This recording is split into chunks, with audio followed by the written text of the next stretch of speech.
Morning students, we'll start with our today's lecture. So yesterday we had completed till the two change of axis. How does when you change the reflection of the image, how the axis gets converted, that is x converts into x dash and y converts into y dash. So basically this was the matrix form and how your arbitrary constant gets converted and how the rotation or transformation of your image gets happen, and they have converted it into matrices form as well. Today we'll be going with the topic direction cosines. Now what is cosines? The cosines of the angles between a vector and the axis are known as direction cosines. So the cosines, the whichever signs are there, that is cos and sins, is the formation cosines which has been given of the angles. Means if there are two angles, and what is the relation between those angles and between a vector and the axis, the actual x and y axis, and the vector which it is forming, the distance or the cosines between those angles is called as direction cosines. They are also known as unit vectors, as they are vector components. So as they are finding out the vector components, that is the reason they are called as unit vectors. So direction cosines are the cosines angles between vector and the axis, and for unit vectors they are vector components. So now figure shows two unit vectors x and y, and by inspection the direction cosines for x are cos beta and cos 90 degree minus beta, which can be rewritten as cos beta and sin beta. So cos 90 degree minus beta is sin beta, that is the reason cos beta and sin beta. And the direction cosines for y are cos 90 plus beta and cos beta, which can be rewritten as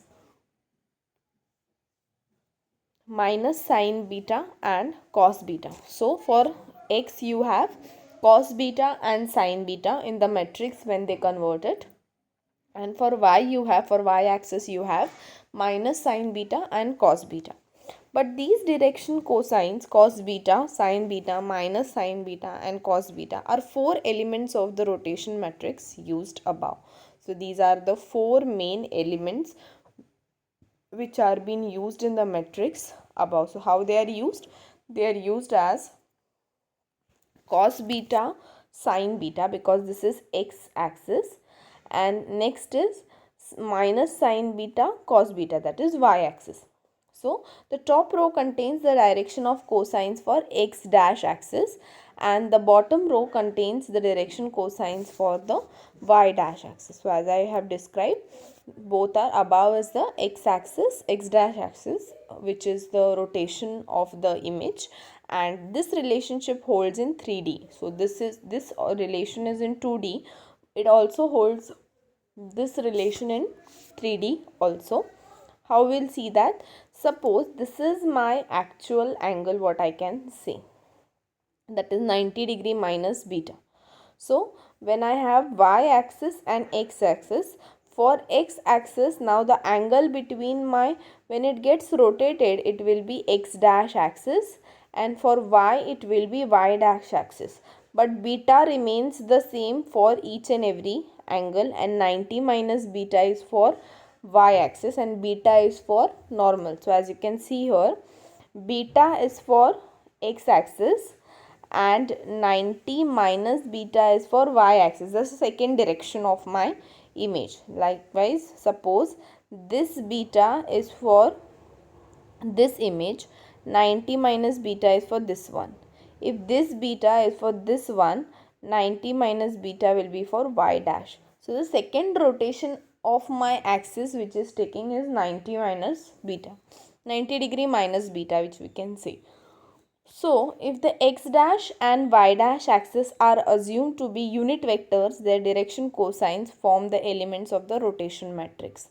So, if they are considered as the components, vector components of unit vector, that time they will form a rotation matrix. That is, it will form a rotating matrix which will be, simple example, we'll take an example in 2D.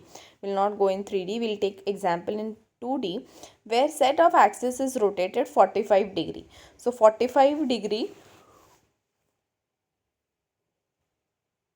rotation is being given. So how we'll see that? X dash y dash 1, then you have 0 1 0 0 0 1 0 0, like that, 0 0 1, and then you put the values in that in dot product, that is in the form of unit vector only. So one first matrix is x axis cos 45 sin 45 minus sin 45 cos 45, and other all elements remain same because it's 2D, it's not 3D. Then we put the values of cos 45 degrees 0.707, then the sin 45 is also 0.707, sin minus sin 45 degrees minus 0.707, and cos 45 is 0.707. After calculating these metrics by multiplication and dot product, the four vertices on a unit before become 0 comma 0 is 0 comma 0. It will never change the origin. Origin never changes. It will remain the same. As you can see here also, origin remains the same even if the image rotates. 1 comma 0 is 0.707 and minus 0.707. That is this cross multiplication. Then next is 1 comma 1, that is 1.414 comma 0, that is somewhere a multiplication of all these three will be there, that is in the cross multiplication 1 comma 1. This you will understand when you place these metrics in the actual equation, and that is further 0 comma 1 is 0.707 in comma 0.707. So these are the four units which we are getting, four vertices which we are getting in the unit square, which is somewhere this one when we actually put the image into the matrices form and we get the coordinates. 0 comma 0 is here, 0 comma 1 is here, 1 comma 1 is here, and 1 comma 0 is here. So these are the all the values of axis after rotation or unit square in the form of components of vector. So the vertices of a unit square relative to two axial system. So how two axes are being converted and how they are placed is shown in the calculation. Next is rotating a point about an arbitrary axis. So when we say that we are rotating a point about an arbitrary axis, how we are performing that?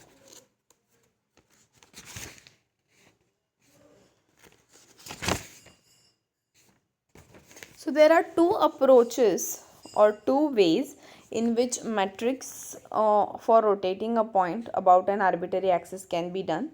The first one is employ vector analysis and is quite concise, which is very small, and we can go through the employ vector analysis, or we can go with matrices and trigonometric evaluation. So there are two types, trigonometric evaluation and first one is employ vector analysis.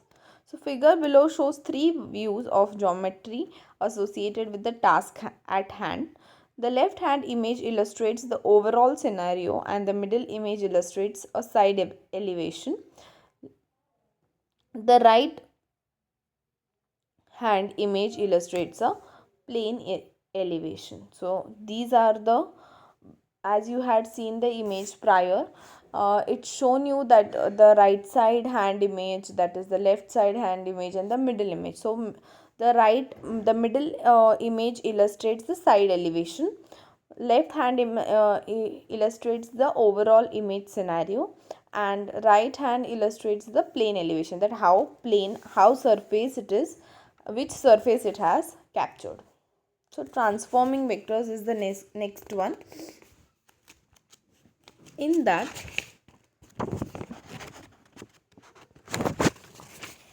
so if you want this image, I will again send this image on your WhatsApp group of the overall arbitrary axes which are there, which is showing the elevation and a sum related to that elevation as well. Some I'll be explaining it to you further as in the portion when I try to complete the numericals, how it is being calculated and how we have calculated the values, that I will show you in the sum. Next is transforming vectors. So what is transforming? The transform describes in this chapter have been used to transform single points. So to change the image value we use transforming, or we can say transform.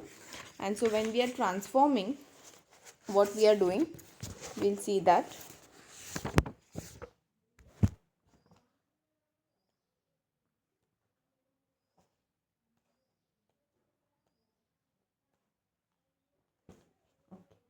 So transforming here, so far you have been transformed from single point. Geometric database will contain only pure vertices but also vectors, which must also be subject to any prevailing transform.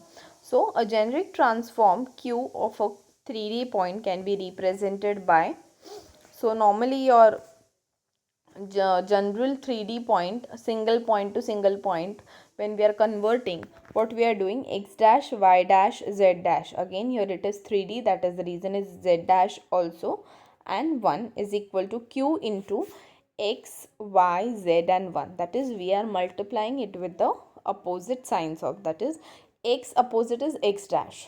Likewise, when I am multiplying x dash by q, sorry, x dash is equal to q into x, that will give you x dash. So these are the vertices which are being formed using 3D.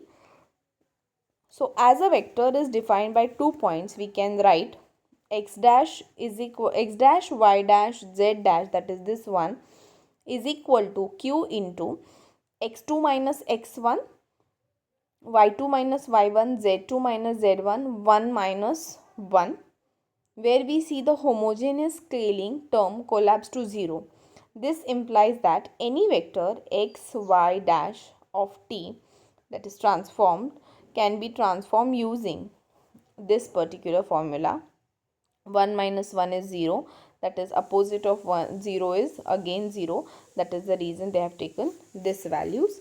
If you want, you can put this in the actual values as well to change, and you can put the values, that is after transform the point 1 1 0 turned into 1 0 1. However, if we transform the vectors, this can be put into a sum also for calculation. That means if you have given this values, by deducting those values x2 minus x1, if they have given the values of x and y, you can put it in this formula and you get this answer, that is just opposite of your actual values you will get here. That is, you get a negative sign here, you get a positive here. If you get a positive sign here, you will get a negative answer here. That is just the difference.